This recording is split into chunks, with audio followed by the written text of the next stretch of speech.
Hello students, I am Isha Medirata.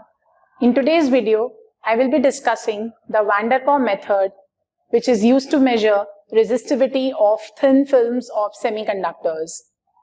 So let's start with the Van der Pol method. What is the Van der Pol method? So this is a method which is used to measure 4 different parameters related to semiconductor materials. Let's start with the first portion of Van der Pol method. This is a method which was proposed by Leo J. Van der Pol in the year 1958. So he is the physicist who proposed the method for resistivity measurement and determining other parameters of semiconductors. Using this method, many properties of semiconductors, as I said, can be determined. Let's see what are these properties. So number 1, it gives us resistivity of material.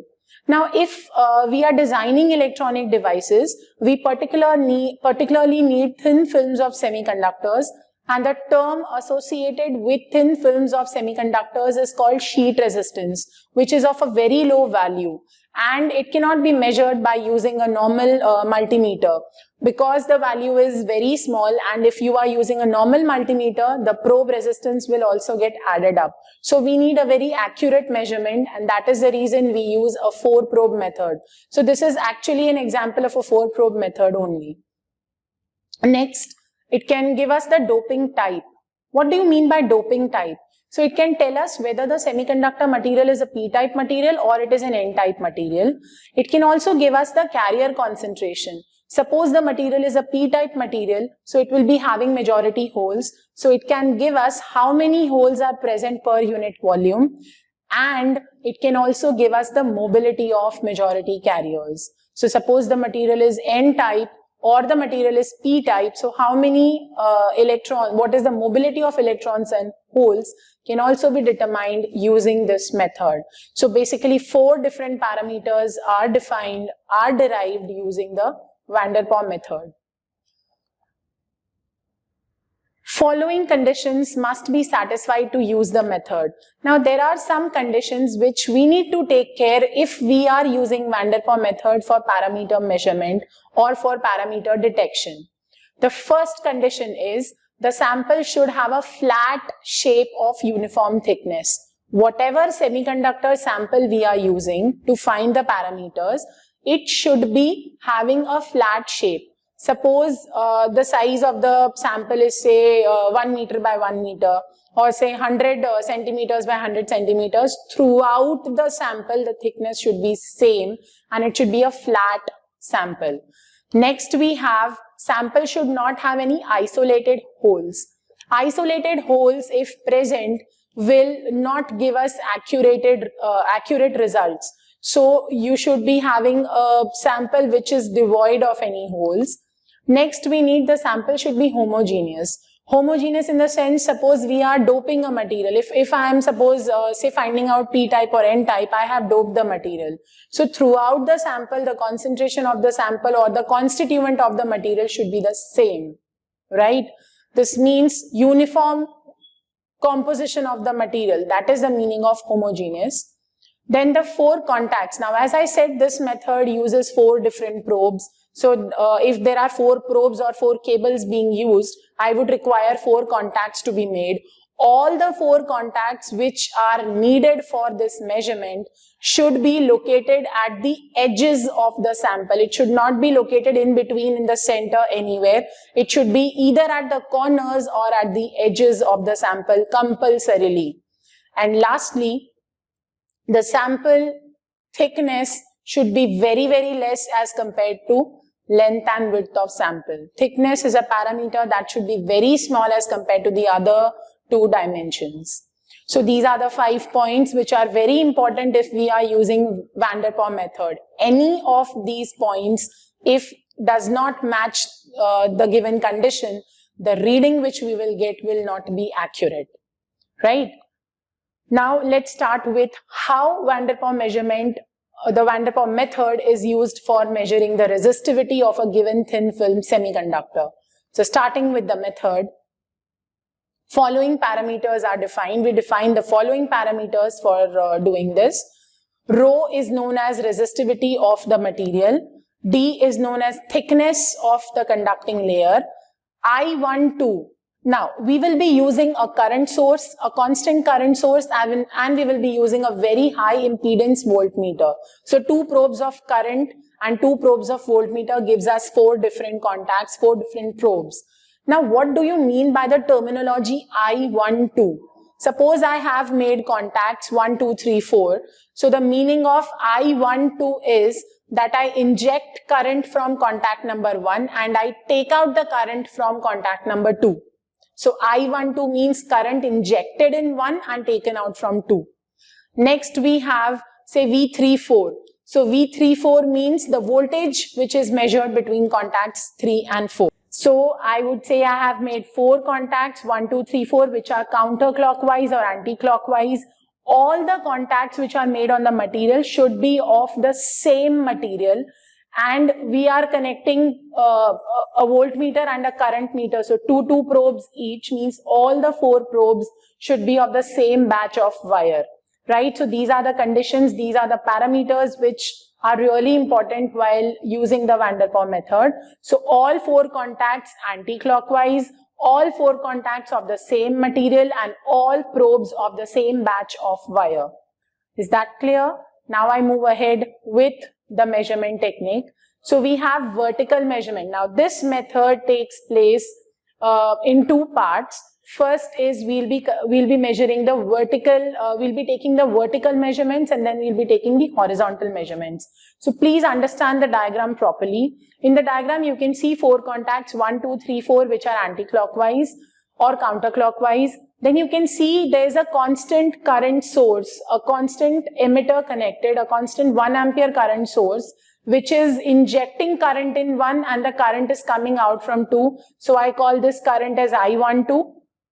So if I have emitter connected between 1 and 2, what do? Is I connect the voltmeter between 3 and 4. Is that clear? Then I would be measuring the voltage as V43. Clear? So I12 is giving me V43. Then what do? I just swap the current source. Now I inject from 2 and I take out the current from 1 and I measure the voltage as V34. Then I swap the positions of emitter and voltmeter. So now my emitter is connected between 3 and 4 and voltmeter is connected between 1 and 2.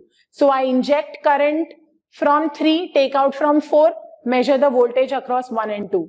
Then I inject current through 4, take out from 3, and I measure the voltage across 1 and 2. So this is how I get 4 different measurements, namely R1243, R4312, R4312, and R3421. So these are the 4 measurements, 4 vertical measurements, because I have connected the emitter and voltmeter in such a way that they are giving me vertical readings.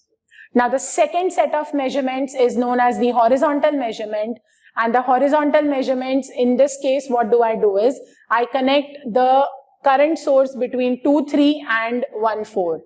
Getting it? So in this case again I get 4 set of readings, so I get 4 different resistance values. Now I combine all 4. So total I have 4 of vertical and total I have 4 of horizontal. So the vertical values are R1243, R3421, R2134 and R4312 by 4. This gives me the average of R vertical. Now I have all R horizontal, or 4 horizontal values. So that gives me R2314, R3241, R4132 plus R1432 by 4. Now you must be wondering, why do we have to take 4 different measurements? We have the same material, we have the same 4 contacts, the same source, the same voltmeter and emitter. Then why? So this is just to establish a higher accuracy that 4 sets of measurements are taken. Say for example, while taking one of the measurements, you have not connected the probe properly, or the contact is not made properly. So in that case, there would be a sudden fluctuation.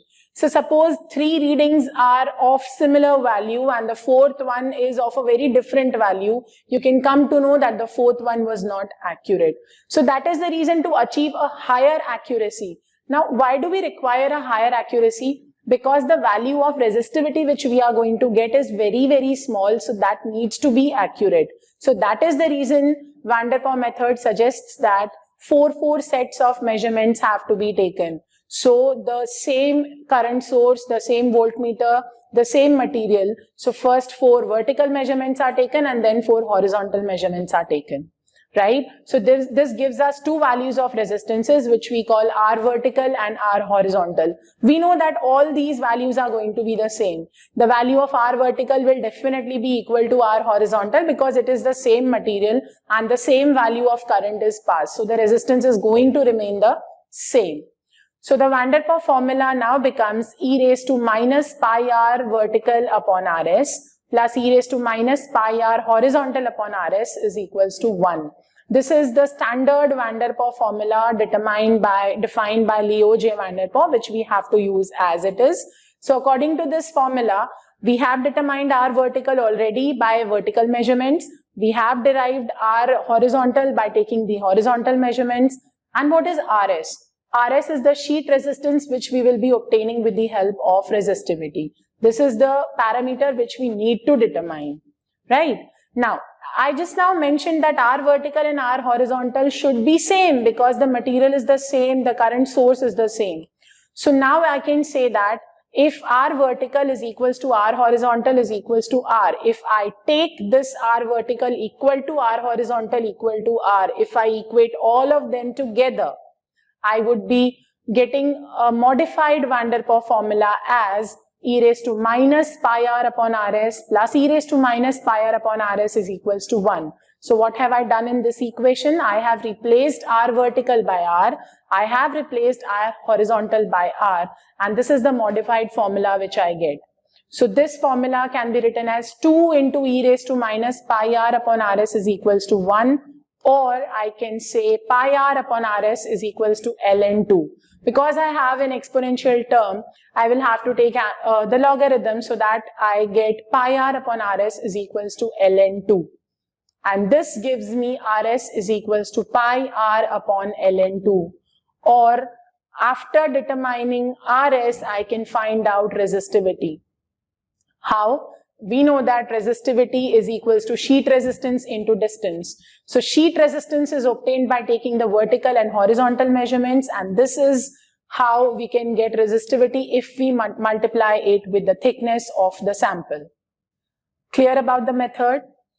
So today we have seen the Van der Pol method for resistivity measurement of semiconducting thin sheets. We have also discussed what are the important parameters which need to be taken care of while taking this measurement. We have also seen what are the uses of Van der Pol method. It is used to determine 4 different parameters: the resistivity of sample, doping type, carrier concentration and mobility. We have seen the complete measurements, how horizontal and vertical measurements are taken. And finally, we have concluded that from sheet resistance, if we multiply it with the thickness of the sample, we can get resistivity of the sample. So hope you have understood all the topics I discussed today very well. Thank you.